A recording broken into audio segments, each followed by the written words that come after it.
સુપ્રથમ વાત કરીએ game zone અગ્નિકાંડ બાદ રાજકોટમાં પ્રશાસન હવે રહીને જાગ્યું છે અને નાના મોવા સર્કલ સહિત 3 જેટલા મેળાઓ બંધ કરવામાં આવ્યા છે। રોયલ મેળા સહિતના અનેક મેળાઓને બંધ કરવામાં આવ્યા છે। તો રાજકોટ મનપાની દેખાડાની કામગીરી અલગ-અલગ વિસ્તારની અંદર લોકમેળા બંધ કરવામાં આવ્યા છે। નાના મોવા સર્કલ સહિત 3 જેટલા મેળાને બંધ કરી દેવામાં આવ્યા છે। રોયલ મેળા સહિતના કેટલાક મેળાઓને અહીં બંધ કરવામાં આવ્યા। વધુ જાણકારી મેળવી અમારા સંવાદદાતા પરાક્રમસિંહ આપણી સાથે લાઈવ જોડાયા છે। જી પરાક્રમ, શું કામગીરી અત્યારે રાજકોટ મહાનગરપાલિકા દ્વારા કરવામાં આવી રહી છે? ખાસ કરીને મેળાઓને બંધ કરાવવામાં આવી રહ્યા છે। ચોક્કસ જે ટીઆરપી ગેમ ઝોન છે તેની અગ્નિકાંડને લઈને 27 લોકોનો ભોગ લેવાયો બાદ હવે તંત્ર મહાનગરપાલિકા જે સતર્ક થયું હોય તે પ્રમાણેનો માહોલ જોવા મળી રહ્યો છે। અત્યારે દ્રશ્યો બતાવશું। રાજકોટના નાના મોવા સર્કલ છે ત્યાં વર્ષોથી રોયલ મેળો થાય છે અને રાજકોટના વેકેશન મેળો રેસકોર્સની અંદર થાય છે। આ મેળાઓ બંધ કરાવી દેવામાં આવ્યા છે। અહીંયા મેળાના જે સંચાલન કરે છે ભાઈ આપણી સાથે છે। ભાઈ, શું આખી હકીકત છે? હકીકત એવી છે કે શનિવારે 9 વાગે પોલીસ ગાડી આવી, હવે ડીઆરપી ઝોનમાં આગ લાગી છે, તમે મેળો બંધ કરો તાત્કાલિક। એટલે મેં કલાકની અંદર મેળો ખાલી કરાવી અને મેળો બંધ કરી દીધો।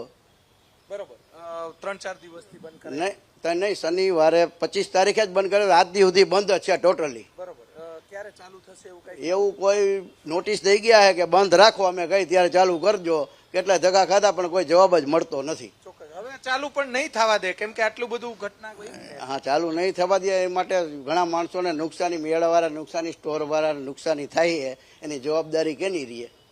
તો આ ઘટના બને તો જવાબદારી કોની રહે? હવે અમારે તો ફૂલ સેફટી સાધન છે, બધું કાગળિયા પૂરા છે, ઓકે છે, બધા ટેલી કરી ગયા, કે ફાઇલ લઈ ગયા, ઝેરોક્સ લઈ ગયા, તો પાછો કોઈ રિપ્લાય જ નથી આવતો કે હવે તમે ચાલુ કરો, બીજાને નથી ચાલુ નહીં થવા દે। હું તમને કહું છું ને, જેને છે પૂરું કાગળિયા, દુર્ઘટના અહીંયાથી અડધો કિલોમીટર દૂર જ ઘટના, પણ ગેમ ઝોન ને મેળાને કાંઈ લાગે વર્ગે નહીં, પણ છતાં આ લોકો કાગળિયા લઈ, હવે રિસ્ક નો લે ને 27 લોકોનો રિસ્ક નો લે। જેના કાગળિયા પૂરા એને તો મંજૂરી દેવી જોઈએ ને। કાગળિયા લઈ ગયા એને મંજૂરી નથી દેતા, નથી એને તો નથી દેતા, બરોબર હાલો કે આ સાહેબોના લાગવગથી નથી હલાવે છે બધાય, કાગળિયા ઓછા હોય ને, પણ અમારે તો પૂરા છે બધાય, જોઈ ગયા 4-4 સાહેબ બધા ઓકે કરી ગયા। લાગવગ તો થતી હોય તો જ અમને મંજૂરી ન દે ને બીજાના વાકે। બીજા ક્યાં કોઈ મેળાને નથી આપી? કોઈને આપી નથી, પણ કાગળિયા નો એટલે કોઈ જઈ નો, બધા બંધ જ કરાવી દીધા છે। હું તમને એ જ કહું છું, મેળા જે છે ને એ બધા બંધ જ કરાવી દીધા। આ ગેમ ઝોનમાં આગ લાગી ને, હવે અહીંયા દુર્ઘટના થઈ તો હવે પાછું કોની, પણ જેના કાગળિયા ફાયર ઓકે હોય એને તો દેવી જોઈએ ને। આવડી મોટી નુકસાની કેટલી?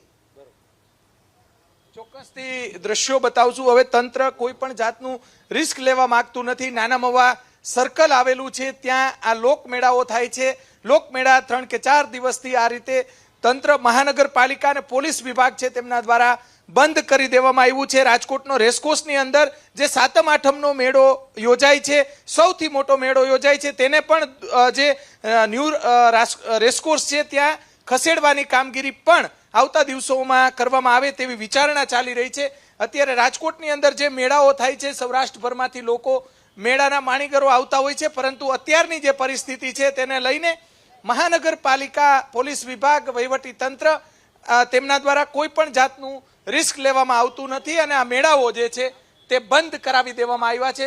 2 થી 3 જેટલા મેળાઓ બંધ કરાવવામાં આવ્યા છે અત્યારે। જી, આભાર તમામ જાણકારી આપવા માટે।